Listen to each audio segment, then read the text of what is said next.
Bismillahirrahmanirrahim. Assalamualaikum warahmatullahi wabarakatuh. Waalaikumsalam warahmatullahi wabarakatuh. Alhamdulillahirabbil alamin wassalatu wassalamu ala asrofil anbiya wal mursalin wa ala alihi washabihi ajmain amma ba'du. Asyhadu an la ilaha illallah wa asyhadu anna Muhammadan abduhu wa rasuluh. Allahumma sholli ala Muhammad wa ala ali Muhammad. Baik Ustadz Sam serta sahabat Muslim IPB 25 yang dicintai Allah. Alhamdulillah kita dipertemukan kembali setelah sempat 2 bulan ya Ustadz ya, hampir 2 bulan kita istirahat. Di catatan saya tanggal 8 Maret terakhir kita kajian Ustadz ya, dan alhamdulillah kita dipertemukan kembali. Dan tak lupa juga kami ucapkan selamat Hari Raya Idul Fitri. Taqabbalallahu minna minkum, syamana wa syamakum. Semoga amal ibadah kita, puasa kita, sholat kita, sholat wajib, sholat sunnah, dan sedekah infak kita diterima Allah ya selama bulan Ramadan. Selawat dan salam semoga selalu tercurah kepada junjungan kita Nabi Muhammad SAW beserta keluarga, para sahabat dan insya Allah pada kita semua yang insya Allah istiqomah pada jalan Islam ini sampai hari akhir nanti. Baik, hari ini kali pertama setelah kita istirahat ya selama 2 bulan mengikuti mengkaji bahasa Al-Quran, dan hari ini Ustadz akan membawakan tema untuk surat Al-Baqarah ayat 67-68 Ustadz ya, tentang kayaknya tentang orang-orang munafik. Semoga Allah jauhkan kita dari sifat-sifat munafik, karena ganjarannya api neraka ya Ustadz ya. Ya. Baik, sekali lagi terima kasih Ustadz atas pengingatnya tadi pagi. Jadi kita nggak lupa untuk ikut kajian kembali gitu ya, karena sudah cukup lama. Dan juga teman-teman ya, kali pertama setelah puasa dan Lebaran sudah 14 orang tadi yang bergabung. Insya Allah nanti akan bergabung kembali. Baik, kami silakan Ustadz membawakan kajiannya. Monggo Ustadz. Baik, bismillahirrahmanirrahim. Assalamualaikum warahmatullahi wabarakatuh. Waalaikumsalam warahmatullahi wabarakatuh. Alhamdulillahirabbil alamin. Asyhadu an la ilaha illallah wa asyhadu anna Muhammadan abduhu wa rasuluh. Allahumma sholli ala sayyidina Muhammad wa ala alihi wa sahbihi ajmain, amma ba'du. Puji syukur kita panjatkan kepada Allah Subhanahu wa taala, salawat dan salam semoga Allah curahkan kepada suri tauladan kita Nabi besar Muhammad sallallahu alaihi wasallam, pada keluarga, sahabat dan pengikutnya hingga akhir zaman. Alhamdulillah ya, mengawali bulan Syawal, sebenarnya sudah tanggal berapa ini, tanggal 10 lebih ya. Jadi dan kebetulan juga bulan baru Mei ya. Jadi kita lanjutkan, karena untuk yang paling sulit sebenarnya berbuat baik itu istiqomah. Jadi bagaimana kita bisa mempertahankan istiqomah, mudah-mudahan walaupun seminggu sekali ini menjadi argumentasi kita di hadapan Allah bahwa kita berupaya untuk mengkaji Al-Quran ya. Karena mengkaji Al-Quran bagian dari kewajiban, walaupun sebagian umat Islam ini tidak menyadari bahwa mengkaji Al-Quran itu kewajiban. Jadi tolabul ilmi, intinya kalau ilmu yang dimaksud di situ adalah ilmu terkait dengan perbuatan kita sehari-hari, dan hukum-hukum syara terkait dengan perbuatan kita adanya di Al-Quran dan As-Sunnah. Oleh karena itu mempelajari tolabul ilmi faridotun, itu maksudnya di dalamnya adalah tolabul ilmi ulumil Quran. Jadi terkait dengan menuntut ilmu Al-Quran. Itu ilmu tentang pedoman kehidupan kita semua. Dan tak lupa saya mengucapkan taqabbalallahu minna wa minkum siyamana wa siyamakum wa kullu amin wa antum bi khairin minal aidin wal faizin. Walaupun nggak tahu maknanya, suka mohon maaf lahir batin.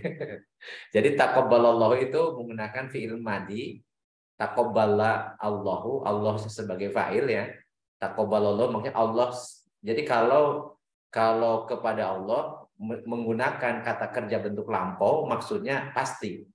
Jadi suatu harapan namanya roja ya. Jadi walaupun terjemahnya semoga Allah menerima, tetapi kita meyakini Allah akan menerima gitu. Jadi menggunakannya fi'il madi. Taqabbalallahu, semoga Allah menerima. Atau karena pakai fi'il madi ya pasti Allah menerima gitu. Jadi sebuah harapan yang itu penuh dengan keyakinan bahwa Allah akan menerima minna wa minkum. Minnya dari, artinya bukan tapi dari, bukan sebagian tapi dari kami dan Anda semua. Apa yang diterima oleh Allah, siyamana, saumnya kami dan saumnya Anda. Siyamana wa siyamakum. Wa qulu amin wa antum bi khairin, dan semoga sepanjang tahun Anda semua dalam keadaan baik. Dalam keadaan baik ya. Maksudnya baik, mendapatkan berkah dari Allah Subhanahu wa taala. Itu doa. Dan kemudian minal aidin wal faizin itu ada yang dimahdhuf, wa ja'alana minal aidin wal faizin. Wa ja'alana itu semoga Allah menjadikan kita termasuk golongan orang-orang yang minal aidin wal faizin. Tergolong orang-orang yang kembali. Aid itu kembali maksudnya kembali ya sebagaimana yang disampaikan bahwa orang yang oleh Rasulullah SAW, bahwa orang yang berpuasa itu akan Allah ampuni dosanya. Man shoma ramadhana imanan wa ihtisaban ghufira lahu ma taqaddama min dzambihi. Siapa yang berpuasa di bulan Ramadan dasarnya iman dan pengharapan akan ampunan dari Allah, maka Allah akan mengampuni semua dosanya. Jadi orang yang tidak punya dosa atau dosanya telah diampuni itu termasuk orang yang kembali fitrah ya, kembali tidak memiliki dosa. Wal faizin, dan termasuk golongan orang-orang yang sukses ya, meraih kemenangan, karena bukan hanya diampuni dosanya tetapi juga dilipat gandakan pahalanya. Jadi orang yang menang itu orang yang tadi mendapatkan keuntungan. Dan keuntungan dalam bulan Ramadan adalah ketika dosa diampuni semua sementara pahala dilipat gandakan. Itu orang yang sangat beruntung. Ya tentunya rugi sekali kalau melewati Ramadan, dosanya tetap, kemudian pahala tidak tambah. Ini yang sangat rugi. Apalagi kalau seandainya justru bulan Ramadan dilewati dengan nambah dosa, bukan nambah pahala. Itu yang paling rugi tentunya.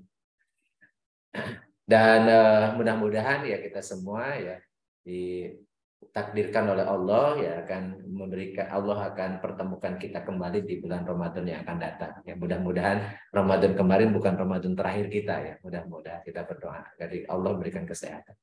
Baik, saya melanjutkan saja karena sengaja saya mengurutkan ya, walaupun tidak perurutan ayat tetapi sesuai dengan topik saja. Ya, kita sudah masuk ke pembahasan surat At-Taubah. Sebelum liburan kita membahas surat At-Taubah ayat 60 terkait dengan zakat ya. Ya, terkait dengan zakat. Nama sedekah tuh. Jadi zakat adalah bagian dari sedekah, yakni sesuatu pemberian yang yang penerimanya adalah orang-orang yang membutuhkan. Itu surat At-Taubah ayat 60. Nah, pada malam hari ini saya ingin membahas tentang surat At-Taubah ayat 67, 68. Walaupun sebenarnya sudah pernah disinggung tentang karakter orang-orang munafik, tapi mungkin beda karena beda ayat, karena pembahasannya sudut pandang bahasanya berbeda. Dan termasuk dalam surat At-Taubah ayat 67, 68 juga. Ini juga bagaimana Allah Subhanahu wa taala menyebutkan munafik itu laki-laki dan perempuan. Jadi di dalam surat Al-Baqarah misalnya dari segi manusia wa minan nasi. Jadi di antara manusia masih belum jelas. Ya ternyata munafik itu bisa laki-laki bisa perempuan. Dalam ayat ini sebutkan al-munafiquna wal munafiqatu ba'duhum min ba'din ya'muruna bil munkari wa yanhauna 'anil ma'rufi wa yaqbiduna aydiyahum nasullaha fanasiyahum innal munafiqina humul fasiqun. Wa adallahu al-munafiqina wal munafiqati wal kuffara naro jahannama khalidina fiha hiya hasbuhum wa la'natuhumullahu wa la'anahumullahu wa lahum adzabun muqim. Jadi ayat 67 cerita tentang karakter orang munafik dan munafikot ya, munafik dan munafiqah. Kemudian ayat 68 balasan. Jadi balasan terhadap al-munafikun wal munafiqah. Nah, kita lihat terjemahan katanya. Al-munafik, kalau kita lihat pakai alif lam itu artinya ma'rifah. Jadi maksudnya ini orang-orang yang benar-benar munafik. Jadi karena nanti ada pembahasan yakni munafik, yang benar munafik itu adalah orang yang hatinya kufur. tetapi penampilannya seperti orang beriman. Ya, sebagaimana dalam Al-Quran surat Al-Baqarah, wa minan nasi may yaqulu amanna billahi wa bil yaumil akhiri wa ma hum bimumin. Ada di antara manusia yang mengatakan kami beriman kepada Allah dan yaumil akhir, padahal mereka tidak beriman. Jadi hatinya itu kufur, walaupun penampilan luarnya seperti orang beriman, menampilkan sosok orang yang beragama Islam. Karena Islam itu bisa dilihat dari penampilan. Sedangkan iman ada dalam hati. Jadi hatinya kufur, tapi penampilan luarnya seperti orang muslim. Itu orang munafik. Dan itulah sebenarnya orang munafik. Makanya menggunakan alif lam. Al-munafikuna, laki-laki. Ini jamak mudzakkar salim. Jadi orang-orang laki-laki yang munafik. Wal munafiqati, ini jamak muannas salim. Ya, jamak muannas salim. Dan wanita-wanita munafiqah. Jadi munafiqah kalau satu orang ya. Wanita-wanita munafiqah. Ba'duhum, sebagian dari mereka, min ba'din, dari sebagian yang lain. Jadi maksudnya ba'duhum min ba'din itu saling gotong royong, bantu membantu, bahu membahu. Jadi ini bisa laki-laki dan perempuan, bisa perempuan dan perempuan, laki-laki dan laki-laki. Pokoknya antara sesama munafik itu biasanya ba'duhum min ba'din. Jadi sebagian dengan sebagian lain itu sama atau kerjasama, berupaya untuk melakukan suatu perbuatan yang memang mencirikan sebagai orang munafik. Yaitu apa yang dilakukan oleh munafik laki-laki, munafik perempuan, yang mereka bersatu padu untuk saling gotong royong, ya, saling bahu membahu. Untuk apa? Ya'muruna bil munkar.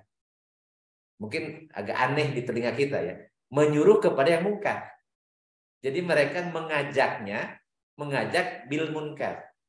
Apa sih munkar itu? Munkar itu kalau di dalam pelajaran sorof disebut dengan isim maf'ul. Jadi dia angkaro yungkiru. Orang itu mungkir, ya, mungkir yang diingkarinya namanya munkar. Jadi sesuatu yang diingkari. Diingkari maksudnya ya yang tidak layak, tidak pantas, ya, atau yang intinya munkar itu adalah yang berbuat dosa. Jadi sebuah larangan yang kemudian kalau dilaksanakan itu berakibat dosa atau tercela. Tercela itu namanya munkar. Jadi orang-orang munafik, laki-laki perempuan itu satu sama lain saling mengajak untuk berbuat sesuatu yang konsekuensinya dosa. Jadi berbuat maksiat, berbuat yang batil, berbuat sesuatu yang dimurkai Allah. Karena mungkar itu artinya sesuatu yang diingkari, sesuatu yang dilarang, tidak boleh dilakukan. Atau kalau di ini sebutnya ada forbidden, yang nggak boleh gitu, ada pakai tanda tidak boleh gitu ya. Jadi ini yang dilakukan oleh orang-orang munafik. Justru yang dilarang mereka nyuruh, mengajak untuk berbuat munkar. Sebaliknya wayanhauna anil ma'ruf. Ya, yanhauna artinya mereka melarang, mereka mencegah, ya, bahkan menghalang-halangi dari perbuatan yang ma'ruf. Ma'ruf itu lawan munkar. Ma'ruf dari kata arofa, ya arifu uruf. Uruf itu biasanya adat kebiasaan baik gitu, adat kebiasaan baik. Dan ma'ruf itu hanya kebaikan yang bisa, kebaikan yang sifatnya universal, bisa kebaikan yang sifatnya spesifik. Kebaikan spesifik itu kaitannya dengan hukum syara, misalnya melaksanakan yang wajib atau yang sunnah. Itu ma'ruf yang spesifik. Artinya ma'ruf yang punya nilai ini nanti sebagai ibadah, bisa ibadah mahdhah, bisa ghairu mahdhah. Atau ma'ruf dalam pengertian ini sifatnya universal, baik. Yang baik. Artinya yang orang umum, ya, mungkin dalam syariat tidak diperintahkan, tidak dilarang. Tetapi pendapat umum itu baik. Baik. Itu juga termasuk al-ma'ruf. Nah, sebaliknya ternyata orang-orang munafik itu justru mereka mencegah, melarang, menghalang-halangi yang ma'ruf, yang baik. Ya. Apalagi kalau yang baik menurut syariat, baik menurut perintah Allah gitu ya. Itu mereka sangat tidak suka. Bahkan yang baik menurut khalayak umum pun mereka kebalikannya, malah menghalang-halangi. Itu orang-orang munafik. Jadi di dalam ayat ini Allah menjelaskan ini, sifat orang munafik itu bertentangan, berlawanan ya diametral dengan orang-orang beriman. Orang beriman itu satu sama lain ya'muruna bil ma'ruf wa yanhauna 'anil munkar. Kalau orang munafik kebalikannya ya'muruna bil munkar wa yanhauna 'anil ma'ruf. Kemudian yang kedua wa-nya wa waqaf ini wa yaqbiduna aydiyahum. Jadi mereka itu menggenggam tangannya. Gini, orang Sunda bilang ngepel. Ngepel itu artinya dia tidak mau menjulurkan tangan, tidak mau begini ya, tidak mau ngasih maksudnya, tidak mau melurkan tangan. Jadi yang biduna aidihim maksudnya adalah ngepal tangannya itu maksudnya pelit. Jadi bakhil. Jadi dengan kata-katanya justru perbuatannya. Jadi bukan. Jadi Allah menggunakan kata yang biduna aidiyahum, mereka menggenggam, mengepalkan tangan-tangan mereka. Maksudnya tidak mau berinfak. Baik infak yang wajib ataupun infak yang sunnah. Itu orang-orang munafik. Orang munafik dalam surat Al-Maun, karena surat Al-Maun itu kan surat tentang orang-orang munafik ya. Wa yamna'unal ma'un. Di ayat terakhir surat Al-Maun itu Allah berfirman wa yamna'unal ma'un, itu orang munafik itu wa yamna'unal ma'un. Jadi mencegah, tidak mau memberikan sesuatu yang berguna. Jadi kalau ataupun mereka memberikan sesuatu yang tidak bermanfaat, sesuatu yang malah justru membuat mudorot. Ya. Jadi orang-orang munafik itu karena bertentangan ya dengan umumnya orang-orang normal gitu ya.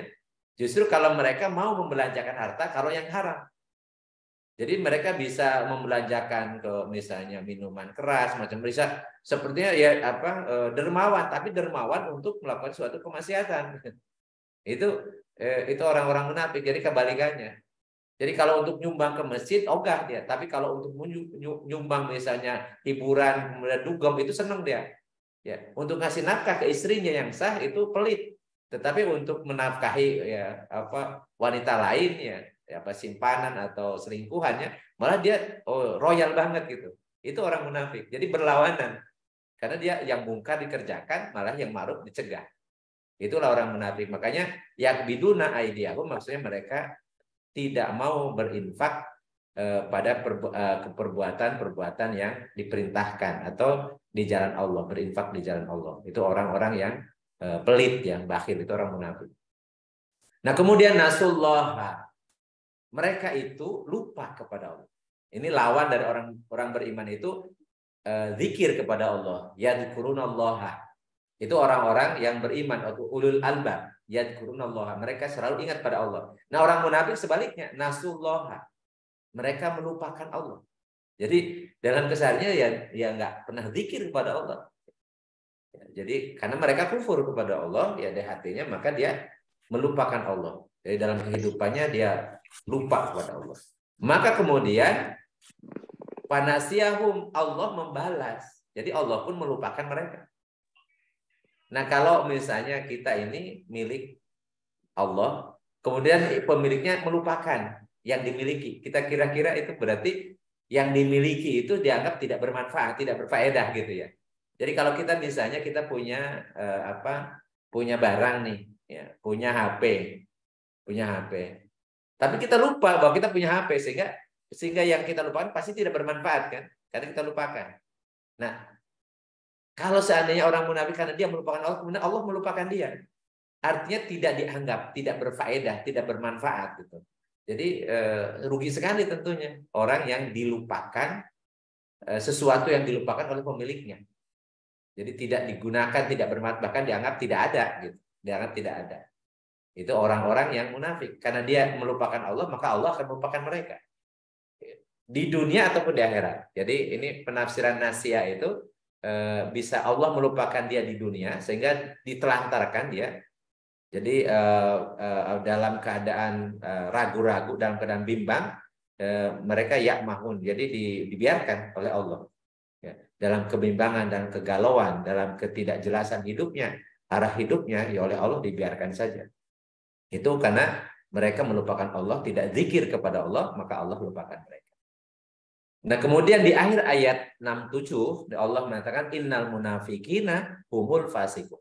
Jadi orang-orang munafik itu sesungguhnya ya sesungguhnya inna huruf taukid ya sesungguhnya al munafikina orang-orang munafik itu mereka al fasikun adalah orang-orang fasik. Jadi fasik itu adalah orang yang menyimpang dari ajaran, dari petunjuk, itu fasik. Jadi fasik itu orang yang melanggar petunjuk. Kalau misalnya ada rambu-rambu lalu lintas ya, yang melanggar lalu lintas itu sebagai orang fasik kalau secara bahasa. Tapi maksud saya di sini di dalam Al-Qur'an itu orang yang fasik adalah orang yang tahu petunjuk tapi kemudian dia malah langgar sendiri. Orang fasik. Dan Allah tidak menyukai orang-orang fasik. Dalam surat At-Taubah ayat berapa? Ayat 23 ya. Jadi orang-orang yang lebih mencintai dunia daripada mencintai Allah dan Rasulnya, maka mereka akan disanksi oleh Allah. Ya, wallahu la yuhibbul fasikin. Allah tidak menyukai orang fasik. Orang fasik itu orang yang mendahulukan ya, dunia, kecintaan dunia daripada Allah dan Rasulnya, daripada akhirat. Dan biasanya mereka melanggar syariat. Jadi orang munafik adalah orang-orang yang biasa melanggar syariat. Jadi innal munafikina, sesungguhnya orang-orang munafik itu adalah orang-orang yang fasik. Nah, apa balasannya? Jadi apa balasannya dalam surat At-Taubah ayat 68? Wa'adallahul munafikina. Jadi wa'ada, Allah telah. Jadi walaupun ini fi'il madi ya, tapi maksudnya padahal sebenarnya akan terjadi ya. Jadi Allah telah menyediakan ya, atau telah mengancam. Jadi terjemahannya mengancam, wa'ada. Kalau aslinya itu wa'ada itu menjanjikan atau menyiapkan. Jadi Allah telah menyiapkan untuk orang munafik itu, munafik laki-laki ataupun munafik perempuan, wal kufar dan orang-orang kafir. Kufar itu jamak dari kafirun. Kufar bisa kafiruna atau kufar yang sangat kafir. Itu yang disediakan oleh Allah adalah naro jahannam, neraka jahanam. Beda tentunya dengan orang yang bertakwa. Jadi yang dalam surat Ali Imran ya 134 ya. Jadi uidat lil muttaqin, jadi as-sari'u ila magfiratin min rabbikum wa jannatun ardhas samawati wal ard uidat lil muttaqin. Jadi kalau untuk orang bertakwa itu Allah menyediakan surga langit dan bumi. Tapi untuk orang-orang munafik Allah menyediakan naro jahannam. Jadi neraka jahanam. Khalidina fiha, mereka kekal selama-lamanya di dalam neraka. Ya, hiya hasbuhum, dan neraka itu hasbuhum layak balasan untuk mereka. Wala anahumullah, dan Allah melaknat mereka. Walahum adzabun muqim, dan Allah dan bagi mereka, bagi orang munafik laki-laki perempuan ada siksaan yang kekal. Mukim artinya jadi pemukim nanti, mukiminnya itu di dalam neraka orang-orang munafik itu. Jadi selama-lamanya. Jadi berbeda tentunya dengan orang-orang yang beriman. Orang-orang yang masih ada iman ya kalau ataupun mampir di neraka mampir. Dia khalidina fiha abadanya di dalam surga. Tapi tentunya kita tidak mau ya mampir dulu di neraka ya. Kita ingin masuk surga selama-lamanya ya tanpa harus disiksa dulu ya. Nah, munafik ini artinya adalah adanya ketidaksamaan antara apa yang ada dalam hati ya kaitan dengan jiwanya, kolbunya, dengan perbuatan, dengan fisiknya yang dilakukan. Jadi orang-orang itu antara hati dengan antara apa yang ada dalam hatinya dengan yang dilakukan, yang ditampakkan dalam perbuatan itu berbeda. Itu orang munafik. Sehingga orang munafik itu sulit ya. Sulit menghukumi orang munafik. Orang yang menifak ini disebut dengan munafik. Nah, nifak sendiri ternyata para ulama membagi dua. Ada nifak itikodi, yaitu nifak atau munafik karena keyakinan. Yang tadi, yang sebagaimana yang Allah sampaikan di dalam surat Al-Baqarah ayat 8, wa minan nasi may yaqulu amanna billahi wa bil yaumil akhir wa ma hum bimumin. Jadi ada sebagian manusia yang mengatakan kami telah beriman pada Allah dan yaumil akhir, padahal mereka tidak beriman, tidak termasuk orang-orang mukmin. Jadi orang ini namanya nifak itikodi. Itu yang pasti dijanjikan oleh Allah dengan ancaman ya neraka, naro jahannam khalidina fiha. Kemudian ada juga nifak amali. Jadi dia di hatinya masih ada iman, tetapi perbuatannya itu menyerupai perbuatan orang-orang munafik. Ya. Jadi di amaliyahnya itu menampilkan perbuatan yang menjadi ciri-ciri atau tanda-tanda orang munafik. Itu disebut dengan nifak amali. Artinya bagi yang nifak amali ini nanti dikategorikan orang yang berbuat maksiat karena imannya masih ada. Ya, masih ada dan masih ada harapan ya, artinya harapan untuk bisa tidak kekal selamanya di neraka, tapi masuk neraka kemudian dimasukkan ke surga, khalidina fiha abadanya di dalam surga. Itu namanya orang-orang nifak dari segi perbuatannya. Jadi sebagaimana disampaikan oleh Rasulullah, tanda orang munafik ini makanya nifak amali ya, perbuatannya ya. Ayatul munafiki salasun, tandanya. Jadi tanda orang munafik itu ada 3. Yang pertama idza hadatsa kadzaba, kalau berbicara dia berdusta. Kalau bicara dia bohong. Wa idza wa'ada akhlafa, dan kalau berjanji dia mengingkari. Wa idza tu'mina khana, dan kalau diberi amanah berkhianat. Itu hadis Bukhari. Kemudian atau dalam hadis Bukhari Muslim, Rasulullah SAW bersabda, arbaun man kunna fi kana munafiqan khalisan. Ada 4 tanda. Kalau tadi 3, ini ada 4. 4 tanda kalau dia punya 4-4-nya tanda itu, dia menjadi munafiqan khalisan. Jadi menjadi munafik tulen atau munafik sejati ya. Wa man kana fihi khoslatun minhunna, kalau seandainya dia punya salah satu saja sifat ya dari 4 sifat itu, maka dia fihi khoslatun minan nifaq, berarti dia punya tanda 1 tanda nifaq atau 1/4 nifaq gitu ya.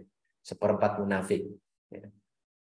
Hatta yada, sampai dia meninggalkan sifat itu. Jadi baru bebas dari ciri-ciri munafik. Apa yang 4 itu? Idza hadatsa kadzaba, kalau dia berbicara bohong. Wa idza ahada ghadara. Nah, kalau dia berselisih, dia godaro. Jadi kalau berselisih, dia curang. Maksudnya dia ya tadi kalau orang Sunda bilang telengas gitu ya. Jadi dia kalau dia bisa berselisih, berbeda pendapat, misalnya berdebat. Nah itu dia marah-marah kemudian dia berbuat zalim ya pada orang yang berbeda pendapat dengan dia. Dan di akhir-akhir ini kita melihat tuh ya, ada yang menggebuk anak mahasiswa, digebukin oleh anaknya, disaksikan oleh bapaknya. Kemudian ada yang digebuki itu sampai masuk rumah sakit.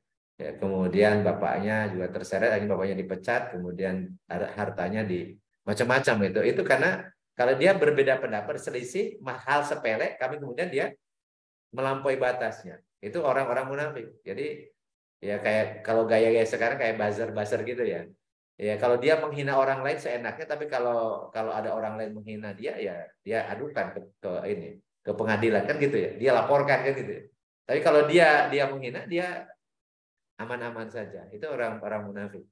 Jadi wa idza ahada ghadara. Jadi kalau dia berselisih, dia kemudian dia berbuat curang. Wa idza khasama fajara. Kalau ya wa ahada ghadara itu tadi kalau berjanji mengingkari, wa idza khasama fajara. Jadi kalau dia berhusumat, berselisih, dia berbuat fajir ya, berbuat menganiaya atau berbuat dosa. Wa idza tu'mina khana, dan kalau berkhianat, kalau diberi amanah dia berkhianat. Ini riwayatkan Imam Bukhari Muslim. Ini salah satu atau di antara tanda-tanda munafik dan dikategorikan nifak amali karena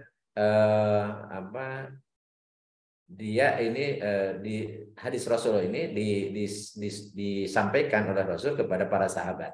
Artinya kepada orang yang masih ada imannya. Sehingga sebagai bagian hadis ini sebagai bagian dari nasihat agar meninggalkan karakter tanda-tanda orang munafik. Nah, kemudian ayat tadi kalau saya mensitir tafsir Jalalain misalnya ayat yang 67. Jadi ayat Jalalain itu biasanya singkat ya. Jadi hanya menjelaskan setiap kata. Jadi menurut Imam Jalaluddin Asyuti dan Jalalain dua Jalaluddin ya. Jadi orang-orang munafik laki-laki dan orang-orang perempuan itu sebagian dari mereka dengan sebagian lain adalah sama. Jadi ba'duhum min ba'din maksudnya adalah sama. Yakni mereka mempunyai sikap dan sepak terjang yang sama. Jadi ba'duhum min ba'din itu ya satu istilah sekarang satu kolam gitu ya, satu kelompok ya, satu kelompok satu kolam gitu ya. Itu maksudnya ba'duhum min ba'din. Jadi mereka sama-sama. Jadi perihal sama dengan setali tiga uang istilahnya ya di dalam tafsir Jalalain. Kemudian apa yang mereka melakukan? Mereka menyuruh membuat yang mungkar berupa kekafiran dan maksiat-maksiat, dan melarang berbuat ma'ruf berupa keimanan dan ketaatan, dan mereka menggenggam tangannya daripada berinfak di jalan ketaatan.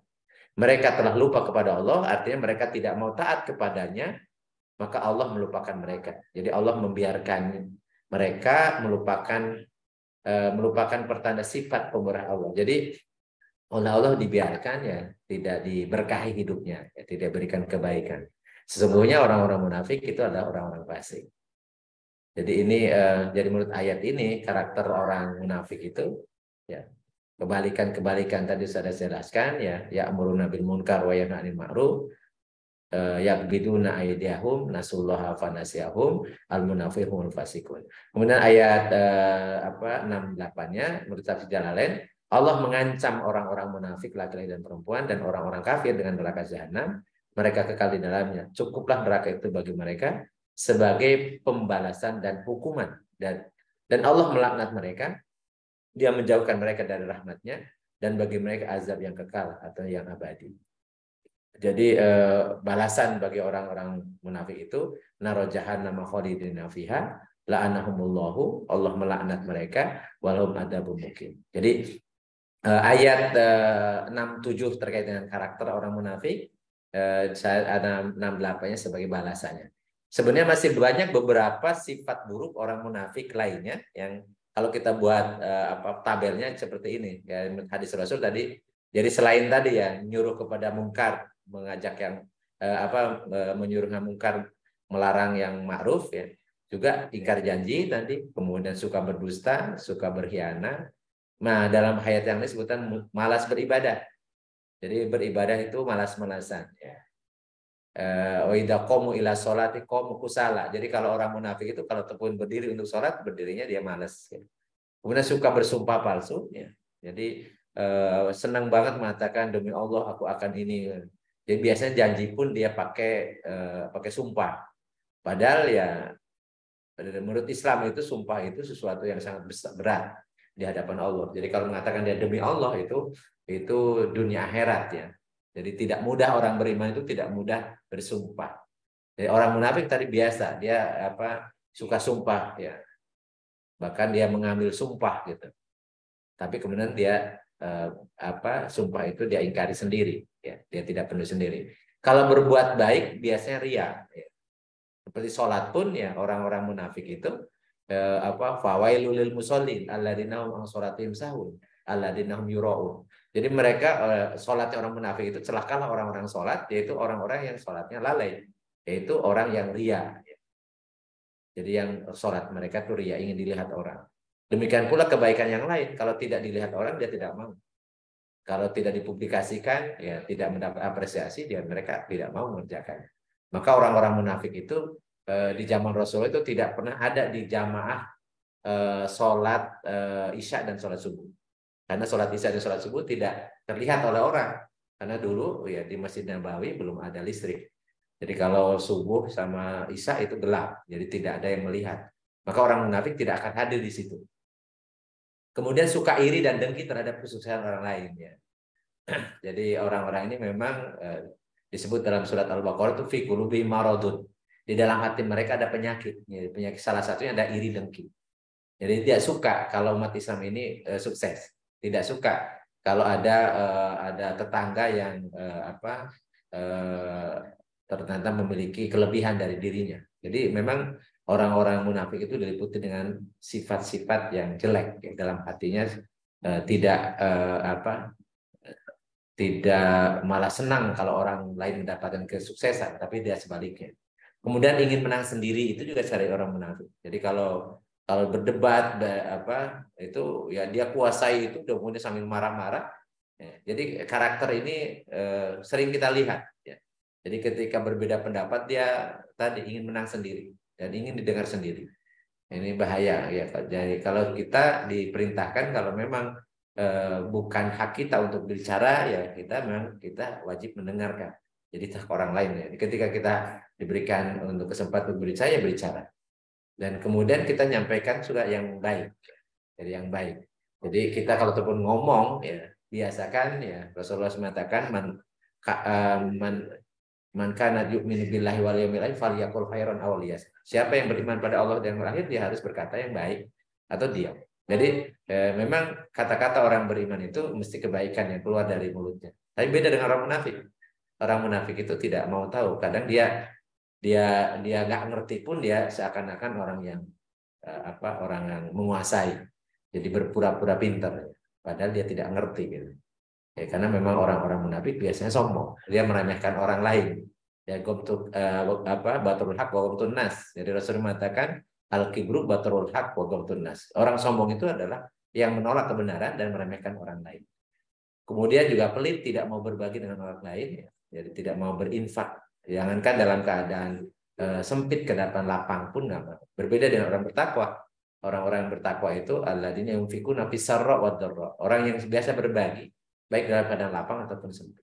Orang munafik justru sebaliknya. Jadi pelit luar biasa. Kemudian senang mengadu domba.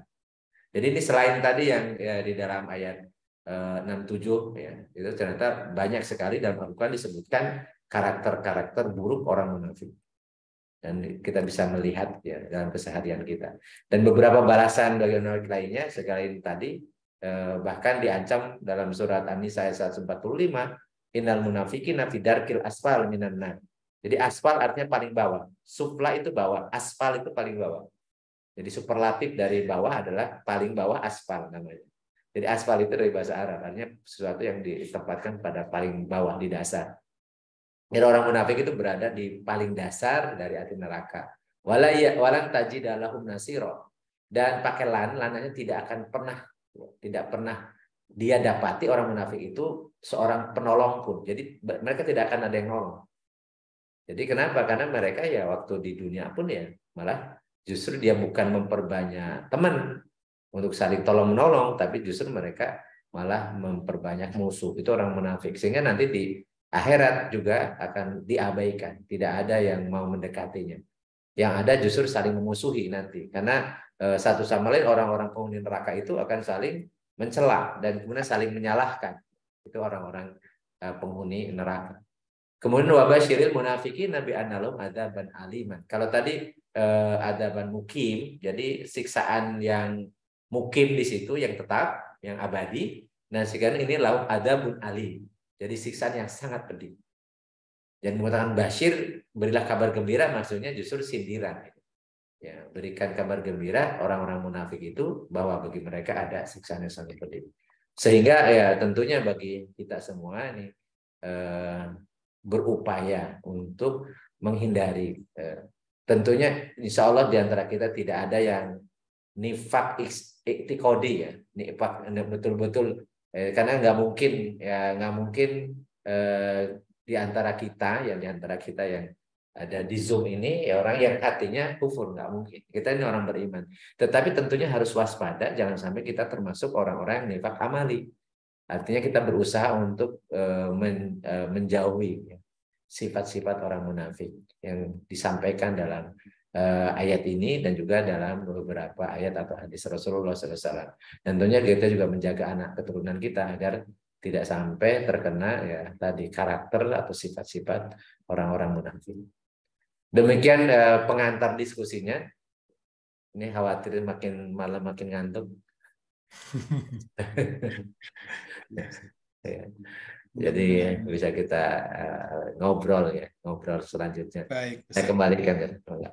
Ya, baik. Terima kasih Ustadz atas penyampaian materinya tentang golongan orang-orang munafik. Semoga Allah menggolongkan kita sebagai orang beriman, bukan orang yang munafik, menjauhkan kita dari sifat-sifat orang munafik karena ganjarannya neraka yang paling bawah, Ustadz ya katanya. Ya, ya.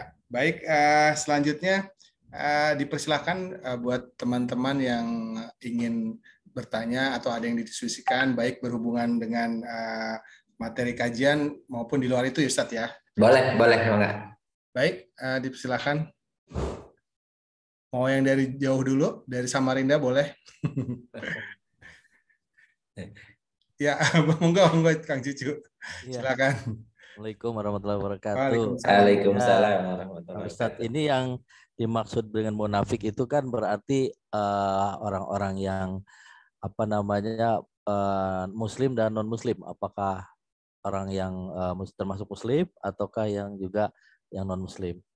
Terus yang kedua, memang itulah penyakit hati ya, penyakit hati yang menutup hidayah kepada hidayah daripada Allah Subhanahu Wa Taala. Nah sekarang bagaimana kalau misalnya kita dalam ya ada kadang-kadang ada sesuatu yang mirip-mirip gitu dengan sifat-sifat yang munafik. Gimana cara mencegahnya? Mungkin itu Pak Ustadz. Makasih. Baik. Jadi gini, sebagaimana pernah saya sampaikan, kita ini ada dua kan, ada jiwa dan raga. Ya. Jiwa itu nafsu, bahasa Arabnya, raga itu jasad. Ya. Iya. Nah, iman itu amalan jiwa. Nah, beriman itu artinya dia meyakini apa-apa yang harus dia yakini ya berupa rukun iman. Jadi rukun iman, iman pada Allah, iman kepada malaikat, iman kepada kitab-kitab Allah, iman kepada rasul-rasul Allah, iman kepada yaumil akhir, iman kepada qada baik dan buruk berasal dari Allah. Nah, itu amalan jiwa. Atau disebut dengan kolbu ya. Karena jiwa itu terdiri dari kolbu dan akal. Jadi orang-orang yang tidak beriman digolongkan pada orang namanya orang kafir. Kafir itu dari kafaro artinya menutup hatinya, yang kemudian artinya tidak dibuka, tidak membuka hati untuk mengimani sesuatu yang memang yang diimani itu sesuatu yang gaib. Yang diimani itu sesuatu yang memang tidak nampak. Karena kalau yang nampak yang bisa dicangkok oleh indera ya tidak perlu diimani karena memang udah pasti kan gitu ya. Justru memang orang-orang amalan, kenapa disebut amalan hati? Karena memang sesuatu yang tidak bisa diindra. Maksudnya indra kita tidak bisa menjangkau maksudnya ya. Tidak menjangkau, makanya itu orang-orang yang bertakwa adalah alladzina yu'minuna bil ghaibi. Jadi mengimani yang gaib. Itu amalan jiwa. Nah, kalau orang beriman itu disebut mukmin, hatinya ya, jiwanya. Nah, yang kufur secara hati itu disebut orang kafir. Itu dari segi jiwa. Nah, kemudian dari segi raga. Nah, seraga itu orang yang beriman jiwa raganya, maka orang yang beriman itu amaliyahnya, penampilan luarnya dia terikat dengan syariat. Artinya dia punya konsekuensi. Makanya Allah berfirman, innalladzina qalu rabbunallahu tsumastaqamu tatanazzalu alaihim malaikatu alla takhafu wa la tahzanu wa absyiru bil jannati allati kuntum tu'adun. Sesungguhnya orang-orang yang telah mengatakan Tuhan kami adalah Allah, kemudian dia punya komitmen. Tsumastaqamu itu punya komitmen. Jadi komitmen konsekuensi dari iman itu adalah dia terikat dengan syariat kan gitu. Jadi ini berarti orang yang mukmin dan artinya jiwa raganya. Itu yaitu disebut dengan mukminun muttaqun, orang yang beriman dan bertakwa. Jadi takwa itu penampilan luar, yaitu amalan fisik. Nah, tadi didasari oleh keimanan hatinya gitu. Jadi luar dalam lah itu orang mukminun muttaqun atau mukminun al-haqqo, orang yang beriman yang benar. Nah, kemudian ada orang yang hatinya kafir, amalannya juga dia kafir. Dia tidak mau terikat, itu namanya orang kafirin, orang kafir, atau disebut karena sekarang nggak mau disebut kafir, non muslim lah gitu ya, non muslim karena nggak mau disebut kafir kan non muslim, nah udah ya. Artinya memang orang yang tidak beriman, hatinya tidak beriman, kemudian lahirnya juga tidak mau terikat dengan syariat, ya. Itu namanya orang kafir. Innalladzina kafaru sawaun alaihim a'angdartahum amlam tundirhum la yu'minun khatamallahu ala qulubihim wa ala sam'ihim wa ala absarihim isyawatun wa lahum adzabun alim. Jadi orang kafir itu sama aja diberi peringatan atau tidak peringatan mereka tidak akan beriman. Kenapa? Karena mereka telah Allah tutup hatinya. Khatamallahu ala qulubihim. Makanya hati-hati nih ibu-ibu kalau misalnya ada orang tidak berjilbab, tidak tutup aurat, kemudian dia mengatakan saya mending menjilbabi hati saja dulu gitu. Ini hati-hati, berarti menjilbabi hati maksudnya menutup hatinya. Menutup hatinya berarti hidayah, ini bahaya. Jadi jangan sampai dia kemudian menyatakan bahwa saya lebih dulu lebih baik mendahulukan menjilbabi hati daripada menjilbabi raga gitu. Nah, ini berbahaya. Artinya kalau hatinya dihijabi ya atau jilbabi artinya ditutup hatinya. Ini disamakan dengan khatamallahu ala, dia menunggu Allah menutup hati mereka. Bahkan kemudian disyawatun, mengunci hatinya, itu bahaya. Jadi kalau ada orang yang hatinya menutup, jadi kafir, jiwa raganya juga tidak mau terikat dengan hukum Allah, itu disebut orang kafir. Nah, sementara ada di antara orang hatinya kafir, tetapi jasadnya muslim. Jasad muslim, raganya muslim. Ah, itu orang munafik. Jadi makanya kalau menghadapi orang kafir itu mudah. Karena luar dalam, udah clear ya. Orang yang non muslim, kalau dia orang kafir kan jelas. Nasrani, Yahudi, atau Hindu, Buddha, jelas orang non muslim. Ya kita juga perlakuannya sesuai dengan syariat, ada aturannya tuh. Nah, ini yang paling sulit itu orang yang dalamnya kafir, luarnya muslim. Itulah orang munafik. Orang munafik. Ini yang paling sulit. Rasul pun ketika berhadapan orang munafik tidak bisa mengeksekusi. Walaupun Rasul dapat berita dari Jibril bahwa Abdullah bin Ubay bin Salul itu tokoh munafik, tapi Rasul tidak bisa mengambil keputusan. Kenapa? Karena kalau diambil keputusan, ambil hukuman gitu ya, maka orang-orang akan bertanya, kenapa Muhammad membunuh atau tadi menghukum orang yang sholat? Bahkan sholatnya orang munafik kalau banyak orang itu paling depan. Kalau mau sedekah itu orang munafik itu paling depan tuh. Walaupun dia sambil mencela orang-orang lain gitu ketika ini kan. Tapi dia kalau misalnya dia dipandang oleh orang, kemudian dapat posisi dengan dia membagi-bagikan sesuatu, itu sangat senang dia. Karena mereka yang diharapkan adalah pujian. Ya, pujian atau tadi perhatian dari manusia sekelilingnya. Bukan karena Allah, karena hatinya nggak beriman dia, nggak beriman tentang akhirat gitu ya. Itu orang munafik. Jadi paling sulit memang menghadapi orang munafik karena dalamnya kafir, luarnya muslim. Bahkan penampilan keislamannya itu juga melebihi dari keumuman gitu. Jadi supaya tampil kelihatan Islami. Makanya kalau mau pemilu misalnya kemudian pakai sorban, pakai jubah, kemudian bawa tasbih, dikir terus kemana-mana macam-macam. Jadi mendadak ustadz ya, mendadak jadi ustadz, mendadak jadi penceramah, mendadak jadi dermawan, macam-macam itu. Tapi begitu selesai keinginan terpenuhi, ya dia balik lagi ke semula gitu. Itu yang susah, menghadapinya susah. Dan memang kita juga tidak bisa memvonis bahwa ini munafik. Kenapa? Karena yang dia ingkari itu di dalam hatinya. Kita nggak tahu gitu ya. Karena luarnya sih ya dia muslim. Dia sholat, ikut sholat. Ya, jadi di KTP-nya disebut beragama Islam gitu. Tetapi hatinya kafir. Dia senang kalau umat Islam itu menderita. Dia malah menjadi pembela orang-orang ya musuh-musuh Islam. Itu orang-orang munafik. Itu dari satu sisi. Nah kemudian bagaimana caranya menghindari tentunya nifak amali ya tadi. Memang ya namanya manusia kadang-kadang kan kita lupa. Ya, kadang-kadang lupa. Al-insan mahir khoto'an nisyan. Manusia itu tempat lupa dan salah. Wa khairu khoto'in tawabun, dan sebaik-baik orang berdosa kan yang bertaubat. Jadi dalam keseharian kita kadang-kadang ngomong kita bohong. Bisa jadi. Tapi bukan munafik. Ya. Karena ya tadi mungkin ada alasan atau kadang-kadang tadi karena dianggap ya dosa kecil atau dianggap ya nggak berdosa bahkan ya kadang-kadang padahal itu menjadi syarat satu karakter orang munafik. Idza hadatsa kadzdzaba, kalau ngomong bohong, atau kalau idza wa'ada akhlafa, kalau dia berjanji dia tidak penuhi gitu ya.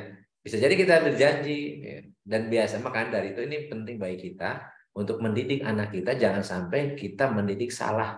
Jadi kalau kita tujuannya misalnya ngomongnya bohongnya tadi sebenarnya untuk hanya ya ini ke anak lah gitu. Ma mau kemana atau Pak mau kemana, mau ke mana gitu, mau pergi kemana, padahal mau belanja gitu. Karena untuk menghindari anaknya untuk ikut misalnya, ada kita mengajari bohong. kau bohong, dan kemudian akan tertanam dalam jiwa anak itu bahwa bohong-bohong itu biasa aja. Dulu papa mama juga suka bohong gitu. Mungkin kita tidak sengaja memang untuk berbohong untuk kemudian menanamkan sikap bohong itu, tetapi karena kita tidak menyadari ini, ternyata itu akan terbentuk, dan itu harus kita mulai hindari. Jadi berbohong itu semuanya perbuatan dosa, kecuali ya, bohong itu hanya 3 yang boleh. Ya, pertama berbohong kepada musuh, ya berbohong pada musuh ya kan sebagai bagian dari strategi perang ya, atau berbohong kepada pasangan hidup kita, tetapi bukan kebohongan yang berdosa, ya, bukan buat maksiat. Misalnya, artinya berbohong itu kan tidak menyebutkan sesuatu yang sebenarnya ya. Misalnya istri kita nggak suka kalau kita punya hutang. Nah, suatu saat kita butuh banget, kita dapat hutang pinjam ke teman gitu ya. Ditanya sama istri, ini uang dari mana? Alhamdulillah ini rezeki ya dari Allah Subhanahu. Padahal ini pinjam nggak? Enggak. Nanti kan dia bohong ya. Padahal pinjam gitu. Kenapa kalau dia ngomong misalnya pinjam, bisa jadi marah istrinya gitu. Ini contoh ya, sebenarnya kan pinjam boleh selama kemudian dia mengembalikan, kemudian dia tidak pakai riba gitu ya. Tapi kemudian kalau seandainya itu membuat tidak bahagia pasangan hidup kita, atau yang klasik kan kalau berbohong ya masakan istri nggak enak, tapi kita mengatakan enak supaya senang gitu. Ya penampilan istri tidak baik-baik saja kalau misalnya cantik banget, padahal sebenarnya kebalikannya ya, bisa jadi ya itu bohong-bohong yang sebenarnya untuk memupuk rasa cinta atau tadi ketenangan ya, atau sakinahnya rumah tangga gitu ya. Kemudian yang ketiga tuh berbohong untuk mendamaikan 2 orang muslim yang sedang berseteru. jadi berbohong itu untuk mendamaikan, karena begitu pentingnya mendamaikan 2 orang muslim, jangan sampai justru menjadi kompor. Jadi ngomporin yang sedang berurusan malah dipanas-panasin.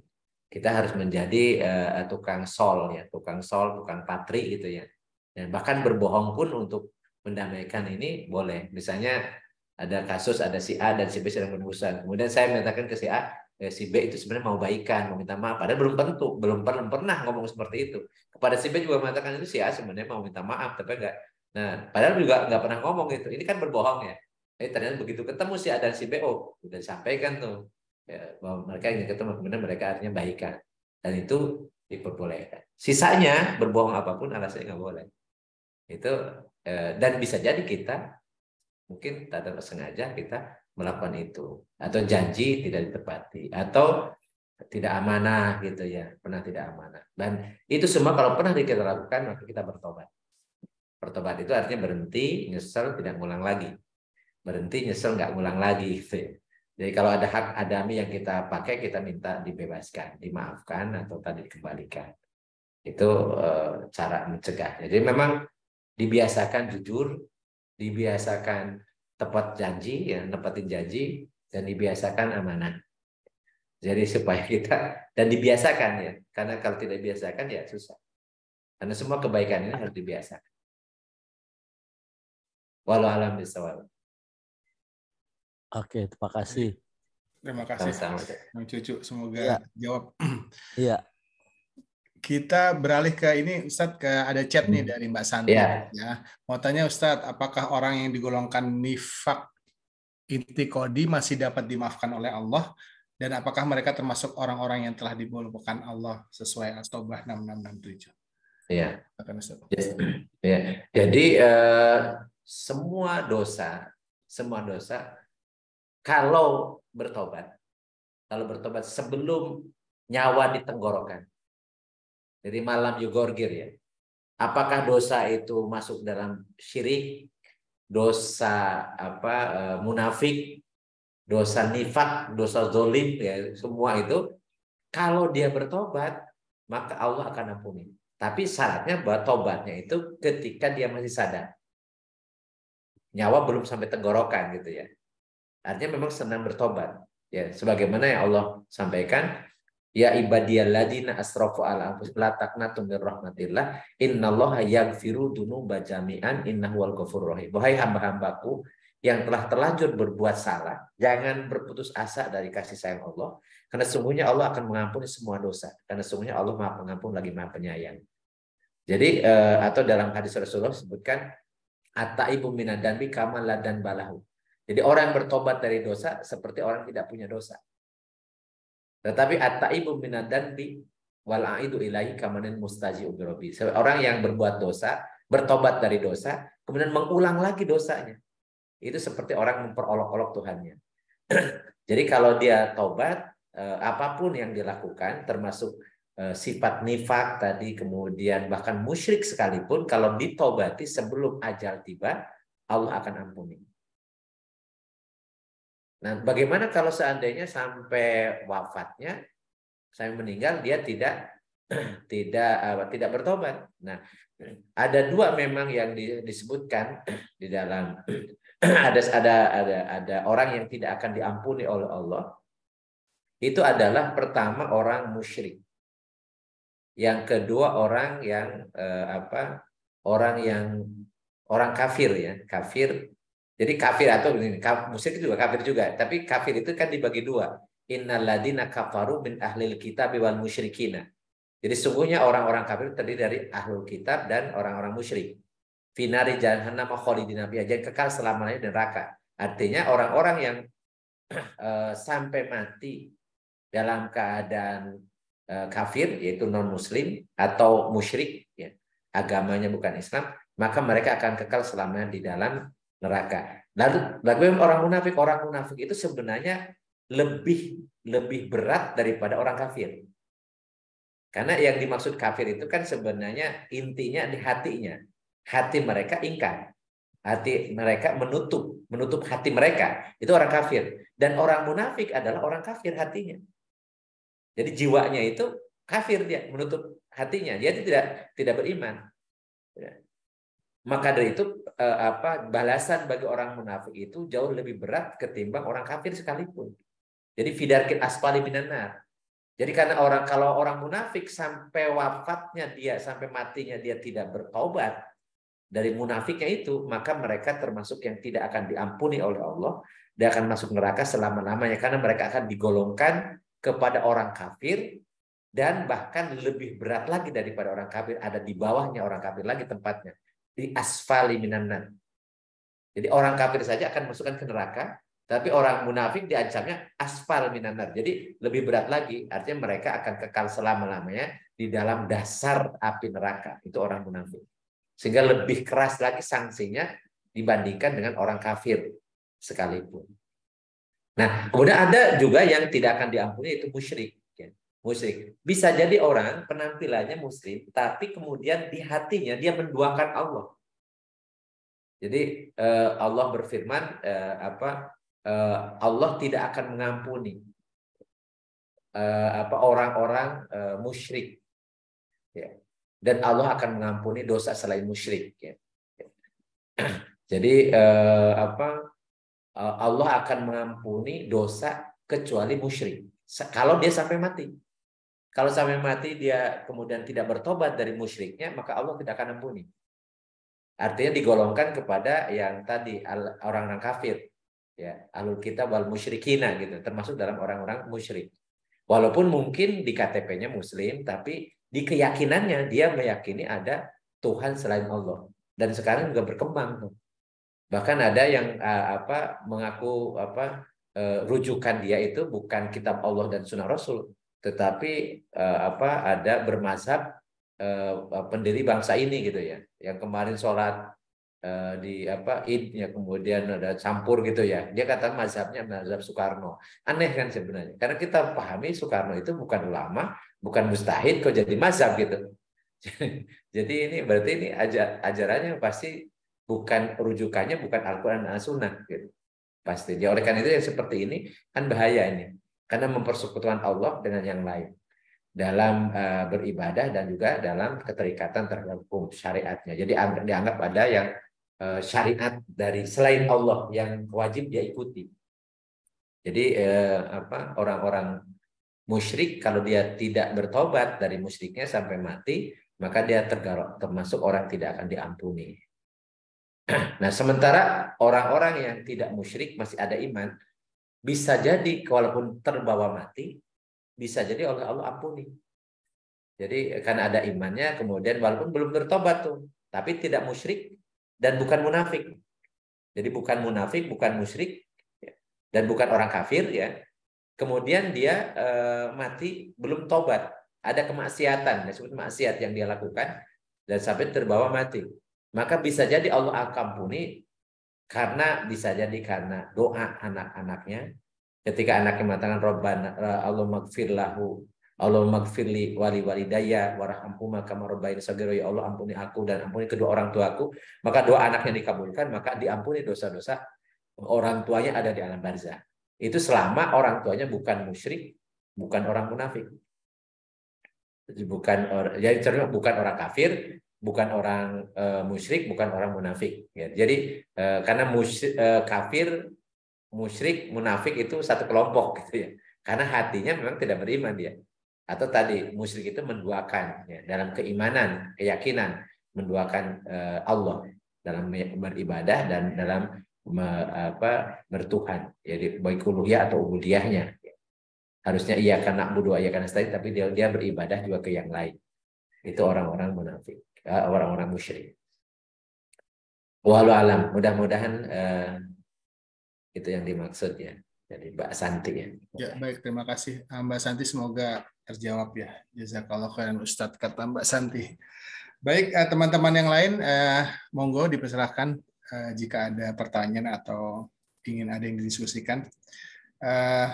Sebelum lanjut, yang lain Ustadz izin bertanya Ustadz. Ya, mangga. Musyrik itu termasuk juga yang menduakan Allah dalam arti percaya kepada ya perdukunan gitu ya Ustadz ya. Dia memohon sesuatu kesembuhan lewat orang-orang pintar tapi tidak syar'i, itu termasuk itu juga ya Ustadz ya. Iya. Gitu ya. Jadi ini ada musyrik i'tiqadi, ini sama dengan munafik ya.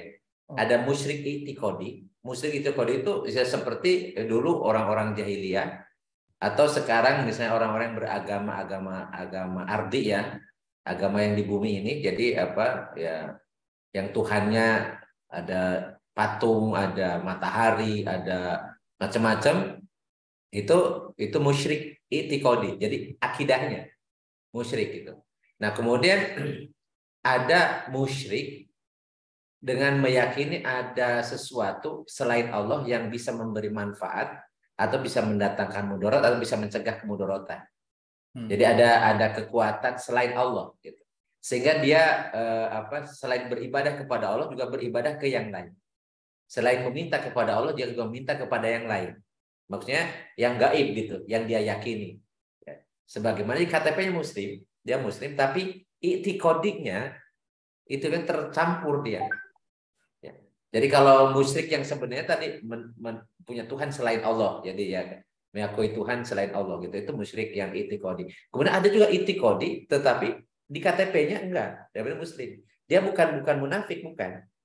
Tetapi dia orang musyrik, yaitu ketika dia meyakini, sehingga ketika dia kemudian melakukan sesuatu, dia meminta, bukan dia meminta juga kepada Allah, tapi minta juga ke yang lain, ya, ke mbahnya, ke makhluk gaib, dan minta pertolongan dan seterusnya. Itu termasuk yang musyrik. Dan ini berat, karena tadi Allah tidak akan mengampuni. Innallaha la yaghfiru ayyushraka bihi wa yaghfiru ma duna dzalika liman yasha. Sesungguhnya Allah tidak akan mengampuni dosa musyrik. Jadi tadi mendoakan, makanya surat Al-Fatihah itu diulang-ulang oleh kita ya, minimal 5 waktu ya dalam sholat kita. Iyyaka na'budu wa iyyaka nasta'in. Itu untuk mengeliminasi sifat musyrik. Jadi menggunakan iyyaka itu maf'ul bih muqaddam, jadi objek dikedepankan, artinya hanya saja iyyaka, hanya kepadamu lah na'budu, kami menyembah, wa iyyaka nasta'inu, dan hanya kepadamu kami mohon pertolongan.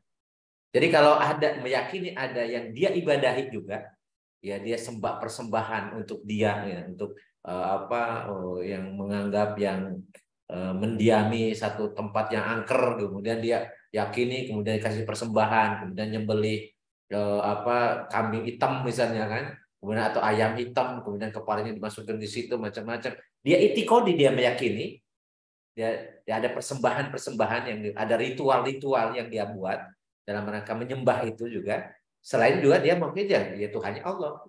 Nah itu yang dilakukan oleh orang musyrik dulu. Ya, orang musyrik dulu ketika zaman jahiliyah disebut musyrik memang benar dari awal ya, memang kafir gitu. Ini enggak, KTP-nya muslim, dia sholat juga, ya. Dia sholat juga, tetapi dia juga minta kepada selain Allah. Maka yang seperti ini yang hati-hati, karena itu kategori musyrik itikadi. Tetapi ada yang musyrik yang amali. Musyrik amali itu kalau ria, makanya disebut dengan asyirkul asgor. Ria itu disebut asyirkul asgor. Jadi musyrik kecil, yaitu ketika melakukan perbuatan motivasi tujuannya bukan hanya untuk Allah, tetapi juga untuk yang lain. Ya. Jadi disebut ria. Makanya ria itu disebut musyrik, tapi tidak mengeluarkan orangnya menjadi orang musyrik, tapi disebut dengan orang maksiat, berdosa. Kenapa? Karena mempersekutukan Allah dalam tujuan dia berbuat. Jadi tidak lillahi ta'ala gitu, tapi juga lil yang lain gitu. Dan ini banyak dilakukan. Ya, orang-orang seperti ini termasuk seperti tadi nifak amali ya. Ini juga musyrik amali. Amaliyahnya amaliyah orang-orang musyrik, yaitu mempersekutukan Allah dalam tujuan berbuat. Jadi kita wajibnya kan ikhlas. Ikhlas itu al-qasdu lillahi wahda. Tujuan berbuat kita untuk hanya Allah semata. Jadi yang diwaspadai kalau kita insya Allah kan kalau hatinya pasti beriman. Hati beriman. Tetapi hati-hati dengan tadi nifak amalia atau musyrik amalia. Musyrik amalia. Jadi kaitannya dengan ini. Dan yang juga khawatir tadi ketika ada musyrik itikadi yang dia tidak sadari gitu ya. Kan sekarang tuh banyak tuh pengobatan yang aneh gitu ya. Yang aneh, kemudian bisa ajaib macam-macam, ternyata menggunakan makhluk gaib. Dan meminta bantuan kepada jin adalah bentuk kemusyrikan. Ya, apapun alasannya, apapun tujuannya, kita meminta pertolongan bantuan kepada jin itu adalah kemusyrikan. Dan ini musyriknya itikadi, ini berat ya. Jadi makanya siapa sih yang punya jin ya, kecuali blue jin ya silahkan ya. Kalau yang punya jin tolong ya kita bersihkan ya. Ya, saya dulu punya ya jin nasab dan alhamdulillah Allah melepaskan saya dari itu, jadi jin nasab yang tanpa disengaja ya. Karena keturunan Ustaz ya. Dari keturunan ya. Dan itu memang tidak terasa gitu. Saya tidak merasa cuman hanya menerima barang antik ya, barang pusaka gitu dari orang tua. Ternyata di situ ada jinnya, ada khodamnya, dan jinnya itu jin nasab yang dia sudah bertekad, nggak tahu generasi apa kakek atau apa itu ke atas itu ya. Nah, itu sudah mereka sudah komit akan menjaga ya. Tapi ya itu pun apapun alasannya itu nggak boleh. Dan ternyata saya secara tidak sadar saya telah menggunakan kadang waktu-waktu tertentu menggunakan jasa mereka, atau tanpa disadari mereka melakukan sesuatu ya untuk melindungi ya keturunan yang dulu ya, pernah komitmen gitu ya. Nah, itu berat sekali. Jadi saya bulan puasa tahun 2021 itu diuji, dan kemudian ujian itu akhirnya berakhir dengan tadi saya bersih dari kendali makhluk yang memang sudah komit ya, walaupun bukan dengan kita. Dan benar saya ikrarkan ya keluarga sama kakak sama adik saya semua untuk putus ya, tidak ada lagi terikat dengan perjanjian yang dilakukan oleh orang tua saya dulu gitu. Jadi, dan itu saya kira mungkin di antara teman cuma ada yang masih walaupun mungkin tanpa disadari. Ya itu hati-hatilah. Intinya kalau kita minta bantuan kepada selain Allah, yang gaib ya. Kalau minta bantuan ke, misalnya saya minta bantuan ke Mas Arya, minta bantuan ke Kang Cucu, nggak ada masalah. Kita kan nggak gaib Ustaz. Tapi kalau kita minta bantuan ke yang gaib itu yang jadi masalah. Apalagi ke nenek moyang kita sudah meninggal, kita minta bantuan, itu nggak boleh. Iya. Baik Ustaz, teman-teman silahkan jika masih ada yang mau ditanyakan, mau tanya tentang jin juga boleh Ustaz. Singgung jin. Tentang jin. Jadi kalau merasa ada yang Suka. Mas Hari mau nanya kayaknya di tentang jin. Monggo Mas Hari udah buka kamera tuh berarti ada yang mau ditanyakan. Mas. Silakan. Mau minta dibuangin jinnya sama Ustadz nanti di ruya. Di rukyah. Iya, ya. Minta diruya ya. Monggo Pak Mas. Ustadz, saya pengen nanya nih. Tadi beberapa ciri-ciri kaitannya dengan sifat buruk munafik ya. Iya. Ini ada beberapa ya yang pernah saya lihat di sekitar saya gitu kan. Penampakannya memang seperti yang Pak Ustadz bilang tadi, dia muslim, muslimah, ya, rajin ibadah dan lain sebagainya, insya Allah. Yang tidak saya lihat pun mungkin begitu juga gitu. Tetapi dalam sikap keseharian ini seringkali tidak seperti yang saya duga gitu ya.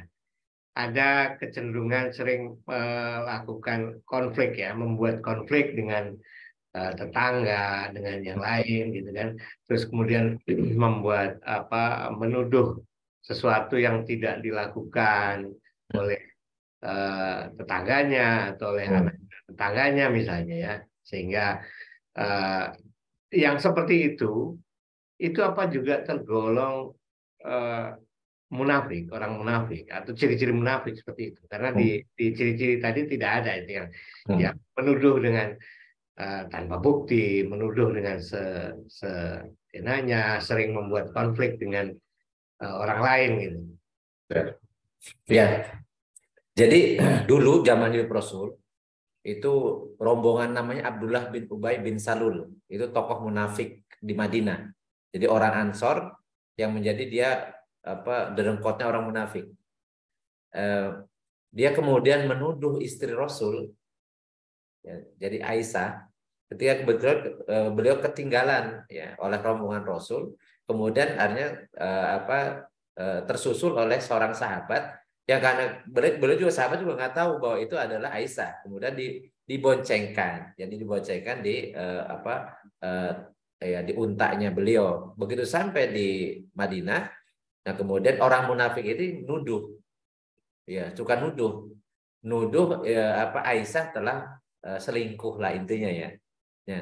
Maka kemudian itu menyebabkan luar biasa kegoncangannya karena yang dituduh adalah istri Nabi, kemudian putrinya Abu Bakar As-Siddiq yang sudah dikenal As-Siddiq gitu ya, yang tidak memungkinkan orang-orang baik orang Muhajirin orang Ansor tidak orang-orang beriman kan meyakini tidak mungkinlah istri Rasul apalagi putrinya sahabat Rasul yang nomor pertama gitu As-Siddiq melakukan itu.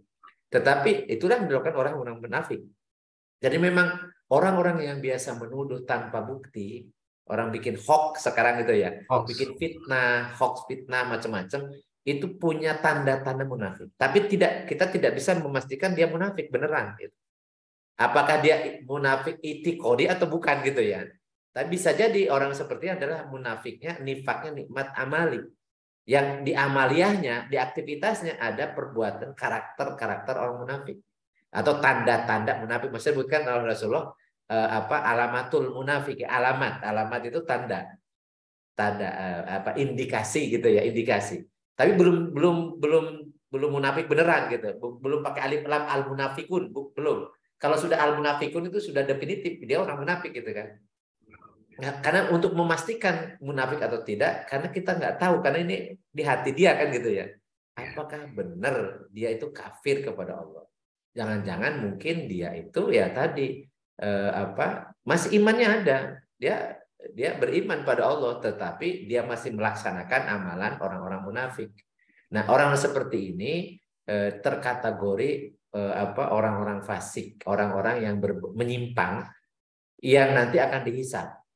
Nah orang-orang seperti akan dihisab nanti yang menghisab itu ada dua hak nanti, ada terkait dengan hisab hak Allah. Kaitannya ibadah mahdhah yang kewajiban personal dia kepada Allah, ada hak-hak adami di mana ada hak dan kewajiban terkait dengan sesama manusia. Maka kemudian akan dimintai pertanggungjawaban kalau seandainya dia kemudian menuduh, memfitnah atau kemudian mengambil harta punya orang lain, nanti akan diperhitungkan di situ. Jadi fama ya'mal misqala dzarratin khairon yarah wa may ya'mal misqala dzarratin syarran yarah. Pada yaumul hisab itu, ini bagi orang masih beriman nih. Kalau orang kafir kan nanti di akhirat itu, di dalam surat Waqiah itu kan dibagi 3 tuh. Wa kuntum azwajan salasah, dan kalian akan menjadi 3 kelompok. Wa sabul maimanah, pertama kelompok kanan, golongan kanan itu orang beriman. Kemudian itu ya insya Allah akan masuk surga. Kemudian golongan kiri, wasul masy'amah, golongan kiri itu orang kafir. Orang kafir itu tidak akan dihisab, langsung khalidina fiha abada di dalam neraka. Jadi mereka itu innalladzina kafaru min ahlil kitab wal musyrikin fi nari jahannam khalidina fiha. Mereka kekal di dalam neraka gitu. Tidak akan dihisab. Langsung cemplungin semua gitu ya, golongan kiri. Nah, orang beriman ternyata masih dihisab.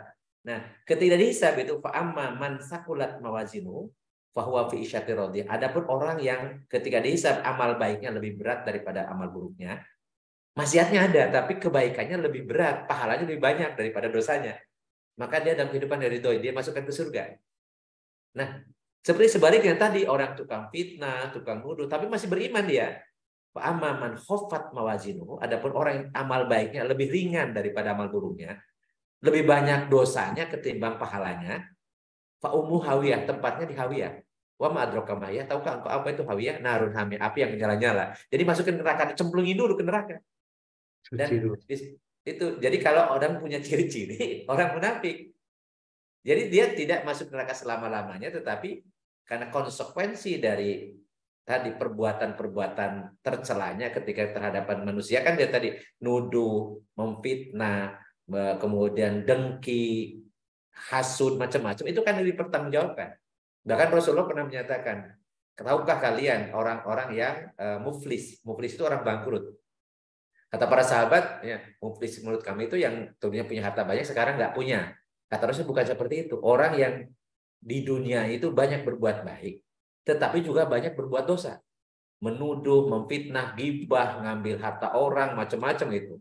Dan tapi ibadahnya juga bagus ya, sholatnya bagus, sedekahnya bagus. Nah di akhirat nanti, kemudian datanglah orang-orang pernah dia dolimi, pernah dia diiri, pernah dia ambil hartanya dan seterusnya.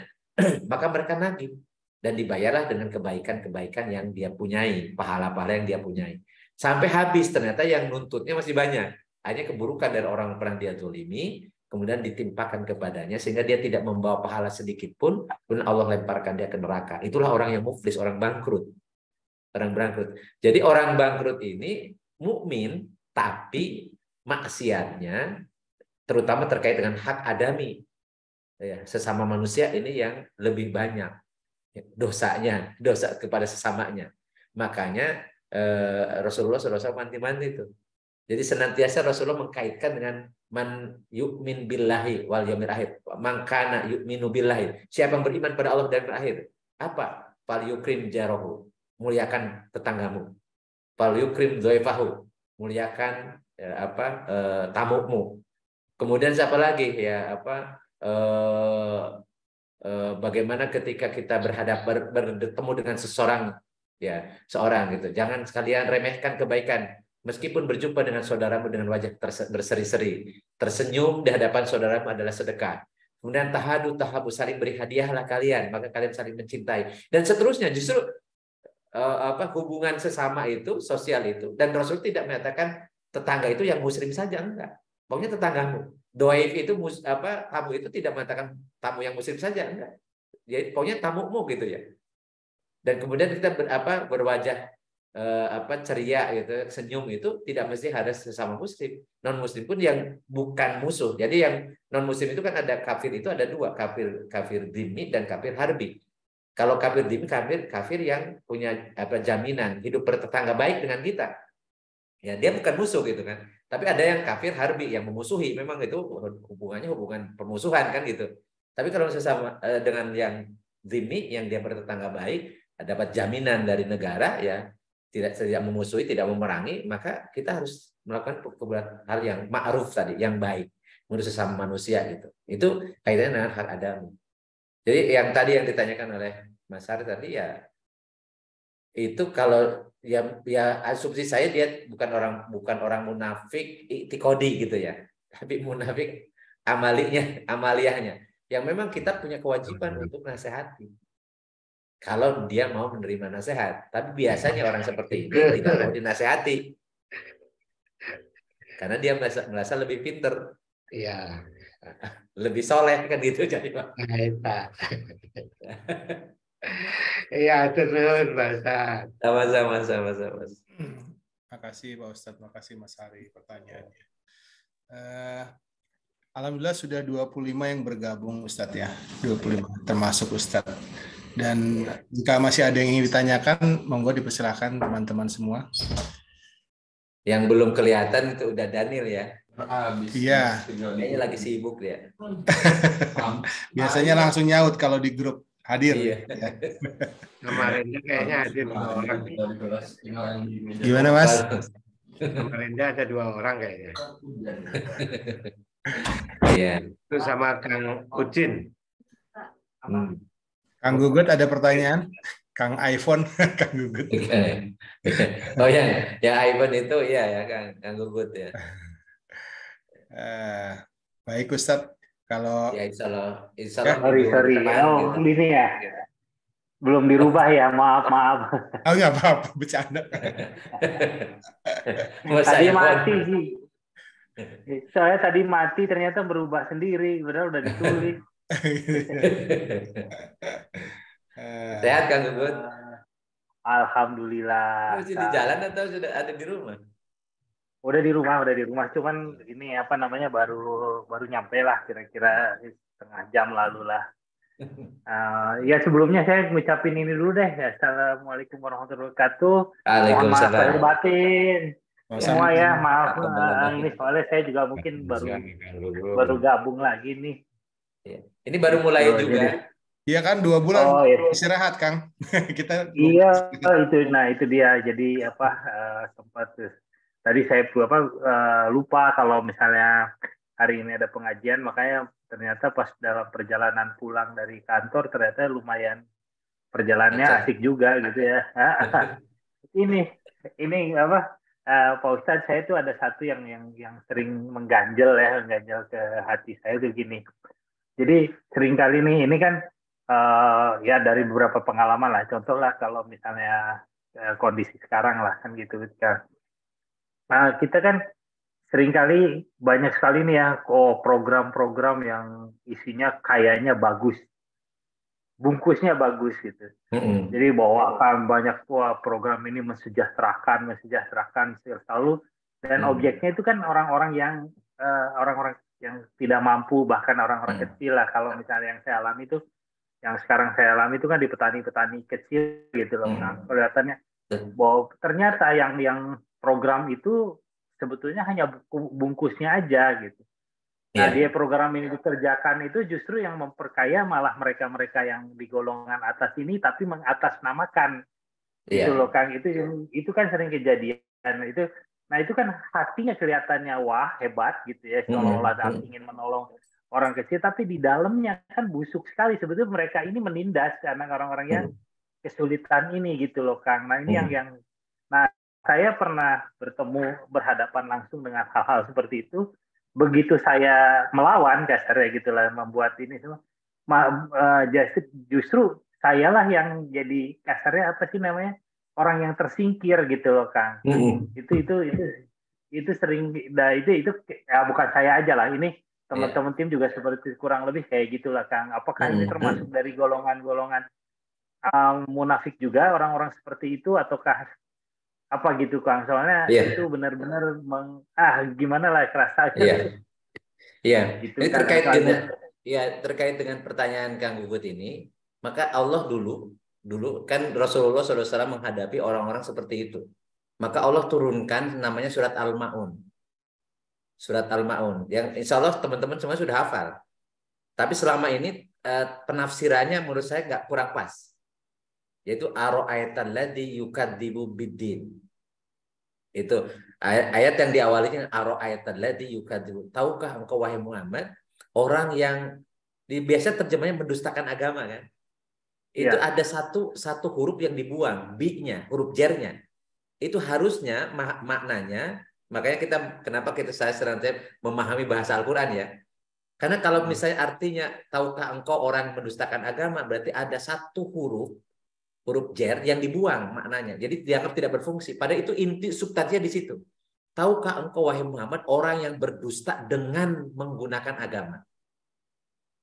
Jadi bi-nya dengan, bidin dengan agama. Tahukah engkau wahai Muhammad orang yang berdusta dengan agama? Siapa itu? Alladzinahum apa? Ara'aital ladzi yukadzibu fadzalika yadul yatim. Pertama, orang yang menghardik anak yatim. Maksudnya menghardik itu atau menelantarkan anak yatim. Dia jual nama anak yatim. Dia jual anak yatim, tapi anak yatimnya tidak dikasih. Mestinya yang dia kumpulkan itu kan untuk anak yatim. Karena memang ya dia jual di tentang agama itu tentang bagaimana kewajiban memuliakan anak yatim, menyantuni anak yatim. Setelah dia kemudian ada orang yang kemudian mengirimkan sejumlah dana untuk anak yatim, oleh dia dipakai untuk dia. Jadi anak yatimnya ditelantarkan itu yadu, artinya yang melantarkan anak yatim. Padahal yang dia kumpulkan dengan agama yang dia sampaikan, dalil-dalil saya sampaikan, orang itu tertarik kemudian mengelurkan tangannya untuk anak yatim. Tapi kemudian dia ambil untuk dirinya.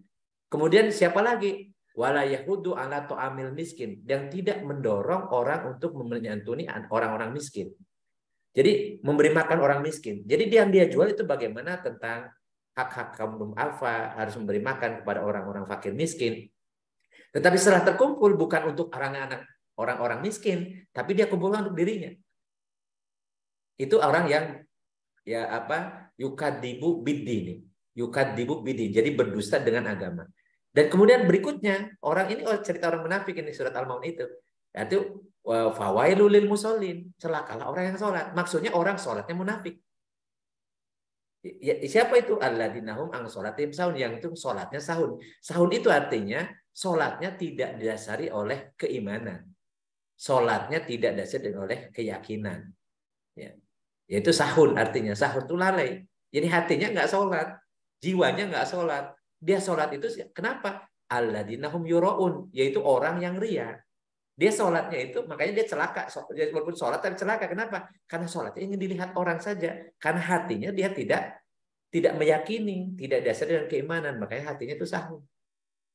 Nah, makanya terjemahannya kalau misalnya celaka orang sholat, orang yang tidak khusyuk. Padahal khusyuk itu apa maksudnya khusyuk? Khusyuk itu sebenarnya dia sholat didasari, difahami, didasari oleh keyakinan kepada Allah. Jadi dia ucapkan adalah tasbih, takbir, tahlil dalam rangka dzikir kepada Allah, ingat kepada Allah, meyakini. Sehingga semua yang dia ucapkan, semua yang dilakukan disadari, disadari oleh keimanan. Yang sehingga akan terbawa dalam kesehariannya. Orang yang sholat itu akan tercegah dari perbuatan keji dan munkar sesudah sholatnya. Karena dia sholatnya berdasarkan atau jiwanya sholat gitu. Itu yang jadi sahun itu yang memang sholatnya tidak dasar oleh keimanan. Ingat kepada Allah. Sehingga dia sholatnya itu ria, alladzina yuraun wa yamnaunal mahun, dan orang munafik itu tidak mau berbagi sesuatu barang-barang yang masih berguna. Barang berguna artinya dia orang-orang pelit, orang-orang bakhil. Nah, jadi terkait dengan seperti itu memang bisa jadi orang-orang seperti itu tanpa dia sadari dia sebenarnya sudah termasuk dalam kelompok dalam yang disebutkan oleh Allah dalam surat Al-Maun yang berdusta dengan menggunakan agama. Ya, makanya mudah-mudahan ini peringatan bagi kita semua, terutama bagi orang-orang yang para aktivis ya. Para aktivis saya juga menjadi bagian ya. Jadi hati-hati terkait dengan bagaimana kita mengendalikan atau mengelola dana-dana yang memang peruntukannya bukan untuk pribadi kita, tapi peruntukannya memang untuk kemaslahatan umat. Jadi jangan sampai ya kita diamanahi, tetapi kemudian kita berkhianat menjadi syarat, atau kemudian kalau dia menyampaikan sesuatu itu bohong, tidak sesuai dengan faktanya, atau kemudian kalau dia berikan janji-janji tapi kemudian dia tidak tepati, karena apa yang dia janjikan ya ternyata memang hanya sebatas untuk cari perhatian doang, ya, tetapi sebenarnya yang dia inginkan bukan seperti yang dia janjikan.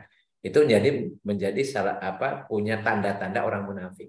Walaupun kembali lagi Kang Ubud, kita tidak bisa memvonis orang itu begitu melakukan itu berarti munafik gitu, nggak bisa juga. Karena munafik itu kan kaitannya munafik hakiki ya, itikodi ya. Ya.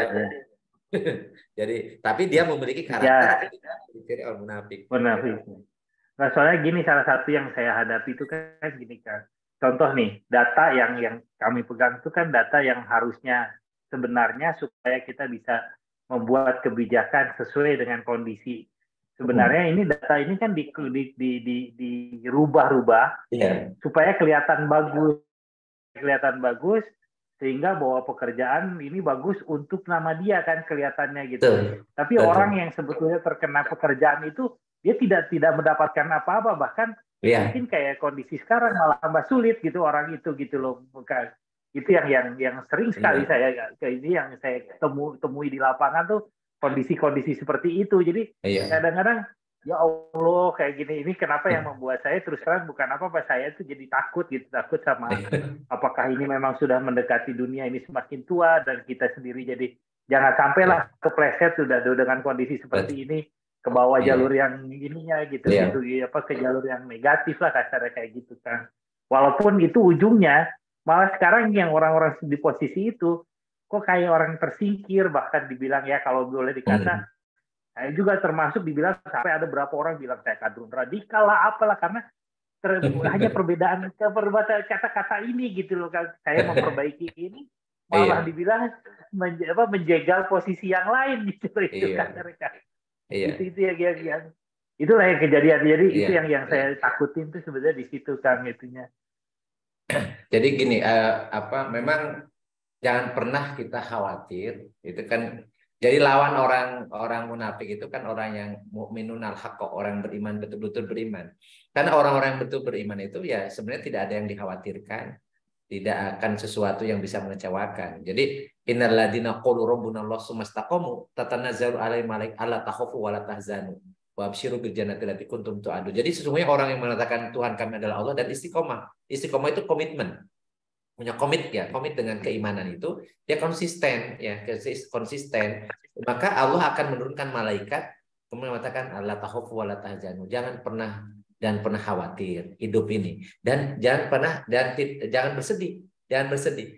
Jadi apapun yang terjadi pada kita ya itu bagi orang yang beriman itu dia tidak akan membuat dia kecewa, sedih. Jadi termasuk misalnya tadi terkucilkan, disingkirkan oleh orang-orang yang ya jelas-jelas berbuat salah, berbuat keliru atau bahkan jahat sekalipun ya. Karena apa? Karena kejahatan atau keculasan itu akan menimpa sendiri-sendiri masing-masing ya. Jadi man amila sholihan falinafsi wa man asa falaiha. Siapa yang berbuat baik untuk dirinya dan siapa yang berbuat jahat akan menimpa akibatnya pada dirinya juga gitu. Baik di dunia ataupun di akhirat atau dua-duanya dunia akhirat kan gitu ya. Jadi karena itu dalam suasana seperti sekarang ya, maka kita harus tetap istilah syariat itu kan sabar. Sabar itu bukan hanya nerima ketika dia uji musibah kemudian kita ridho, tetapi juga kita istiqomah tetap melaksanakan kebenaran dimanapun kapanpun kita berada, dalam suatu kondisi apapun kita istiqomah untuk menjalankan kebenaran itu namanya sabar.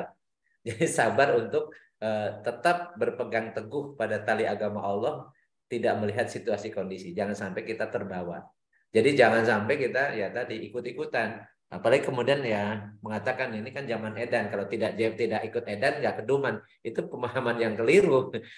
Ya kalau misalnya ada orang yang sedang edan, jangan kita kehilangan akal waras kita kan gitu ya. Jadi tetap aja kita menjadi orang yang konsisten dengan keimanan kita kan gitu. Karena gini, kalau kita renungkan sebenarnya orang ini ketipu bener. Dia berbuat jahat terus buat apa? Ada orang yang punya harta sampai triliunan, terus memang buat apa? Setelah dia meninggal, kan gitu. Jadi bahkan sekarang ini ditampakkan. Jadi luar biasa. Jadi skenario Allah itu kan kalau ingin ya, makanya kita sudah pernah membahas tentang istijroj ya dulu. Pernah membahas Jadi bagaimana Allah menampakkan di dunia sekarang masih. Nah, apalagi nanti di alam barzah, di kuburan, di alam kubur. Kemudian nanti di alam akhirat bagaimana? Karena kalau di dunia kita masih bisa minta tolong, minta bantuan, bisa memanipulasi data, bisa macam-macam lah gitu ya kata di dunia. Tapi di alam barzah gimana? Pemeriksaan munkar dan nakir kan nggak bisa dibohongin munkar dan nakir. Kemudian nanti di alam akhirat ketika dihisab nggak ada, sekecil apapun nggak akan terlihat. Man amila sholihan Ya, wa may ya'mal mithqala dzarratin khairan yarah, wa may ya'mal mithqala dzarratin syarran yarah. Jadi semua aktivitas kebaikan sebiji sawi pun akan terlihat hasilnya. Siapa yang berbuat jahat sekecil zarah pun akan terlihat juga akibatnya, kan gitu. Dan itu akan masing-masing ditanggung sendiri-sendiri.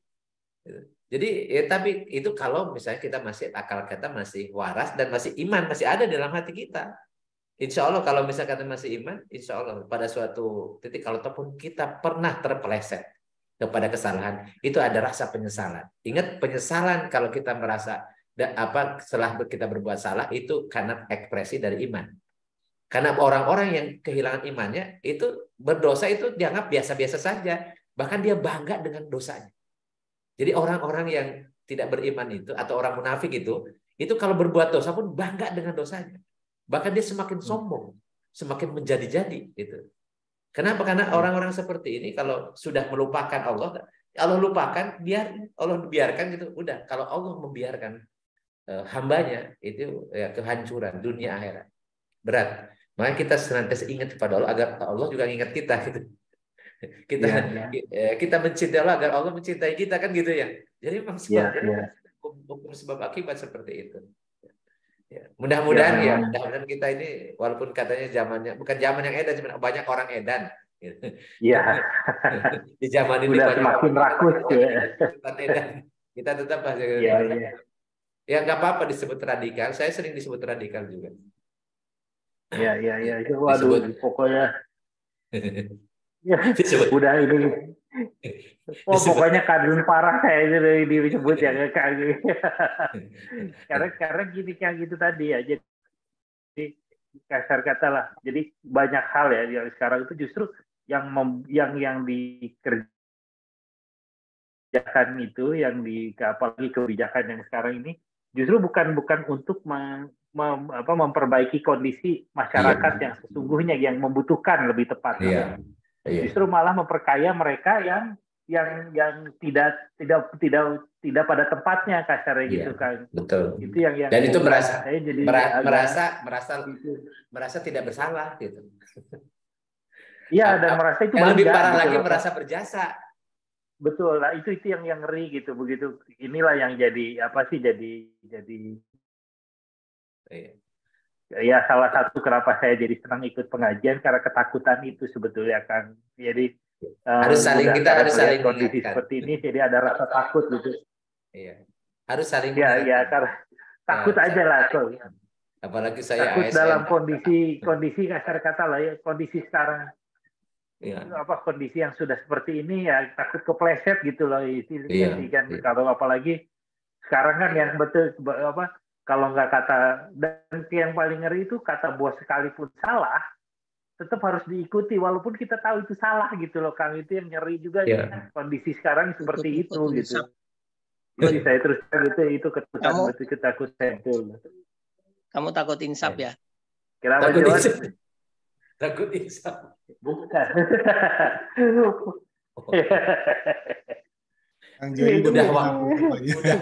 Udah waktunya insaf. Iya. Waktunya. Ya kan usia kita udah di atas 50. Itu. Iya. Alhamdulillah Allah memberikan usia kita panjang. Ya, di atas 50 itu termasuk panjang lah. Karena sebagian dari teman kita kan sudah lewat ya. Artinya sudah waktunya kita untuk kemudian mulai memperbaiki. Karena yang harus kita lakukan sekarang itu pertama mohon ampun atas kesalahan yang telah lalu. Karena yang telah lalu kan nggak bisa diulang.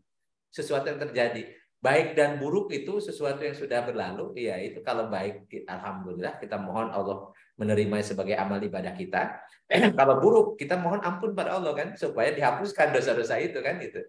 Dengan apa? Dengan taubat. Yang kedua bagaimana memanfaatkan sisa. Ini kan kita sisa aja. Sisa jatah usia, nggak tahu sampai berapa, itu kita manfaatkan untuk membekali jiwa kita. Karena yang sebenarnya hidup abadi itu kan jiwa kita. Di dunia itu kan cuma berapa tahun. Dan itu pun hitungannya hitungan dunia kan. Dan sementara di alam barzah kita bisa hitungan dunia bisa ribuan tahun di alam barzah dalam kubur. Belum lagi di akhirat yang kholidina fiha, abada, kekal selama-lamanya. Tentunya membutuhkan bekal. Dan bekalnya itu adalah ya tadi pahala. Pahala itu sebagai balasan dari Allah atas kebaikan. Kebaikan itu kalau kita mengikuti apa yang diperintahkan gitu. Nah, sementara orang munafik itu kebalikannya, malah yang dia perintahkan, yang dilarang, yang mungkar. Yang dicegah sama dia adalah yang ma'ruf. Dan orang jujur kan malah, "Loh, kamu jangan sok suci lah, sekarang nggak usah jujur gitu, nggak bersih-bersih, yang bersih mah di surga." Iya, di surga itu tidak untuk beramal, di surga itu untuk menikmati hasil. Suruh beramal itu di dunia gitu. Jadi kalau kita mau bersih diri, ingin membersihkan diri di dunia, bukan di surga. Di surga mah udah selesai. Iya kan? Jadi makanya kalau ada ungkapan ya nanti kalau bersih-bersih mah di surga. Di surga itu tempat untuk menikmati hasil karya apa yang kita lakukan selama di dunia. Jadi tidak mungkin akan masuk surga kalau tidak bersih-bersih dulu di dunia. Caranya gimana? Kalau pernah berbuat dosa, berlumuran dosa, berlumuran noda, bertobat, mohon ampun, kan gitu ya. Dan waktu kita ini memang pas nih, usia sudah di atas 50, gitu kan. Nah, kalau tidak bertobat sekarang terus mau kapan? Nunggu kapan? Memangnya kita tahu besok masih hidup, tahun depan masih hidup. Iya, betul. Kan gitu ya. Makanya sudah waktunya kita ini sadar. Iya kan?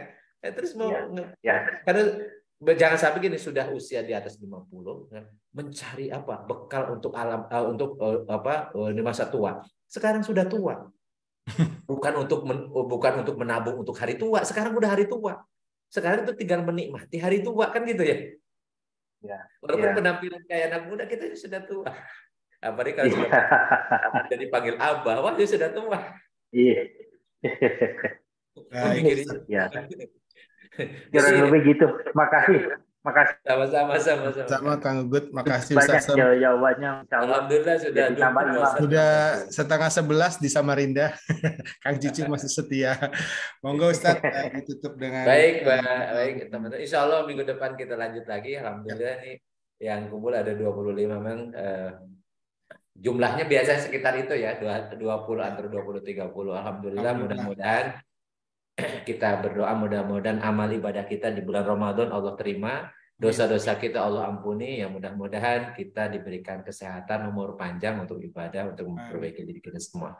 Allahumma sholli wa sallim wa barik ala sayyidina habibina wa karimina wa dhurina wa ala Muhammad wa sallim radhiyallahu tabaraka wa ta'ala kulli sahabatin rasulillah ajmain. Allahumma anfa'na bima 'allamtana wa 'allimna ma yanfa'una wa zidna ilman nafi'an. Allahumma yassir lana umurana kullaha wa la tu'assir alaina. Allahumma hasil maqasidana. Rabbana taqabbal minna sholatana wa siyamana wa qiyamana wa ruku'ana wa sujudana wa taqa'udana wa tadarru'ana wa tahassu'ana wa ta'abudana wa tamim taksirana ya Allah ya Rabbal Alamin. Rabbana taqabbal minna innaka antas samiul alim wa tub alaina innaka antat tawwabur rahim. Rabbana hab lana min azwajina wa dzurriyyatina qurrata a'yun waj'alna lil muttaqina imama. Rabbana atina fid dunya hasanah wa fil akhirati hasanah wa qina adzabannar. Wa sallallahu ala sayyidina Muhammadin wa ala alihi wa sahbihi wa barik wa sallim. Subhanakallahumma wa bihamdika asyhadu an la ilaha illa anta astaghfiruka wa atubu ilaik. Subhana rabbika rabbil izzati amma yasifun wa salamun alal mursalin walhamdulillahi rabbil alamin. Assalamualaikum warahmatullahi wabarakatuh. Waalaikumsalam warahmatullahi wabarakatuh. Terima kasih Ustaz. Sama-sama Mas Arya. Terima kasih. Sehat-sehat semua. Iya, Izin live ya. Di mana Om Jody? Assalamualaikum. Om Jody sehat? Oke, alhamdulillah. Alhamdulillah. Izin live ya teman-teman ya semua. Sampai ketemu ya. Salam. Mama lahir batin.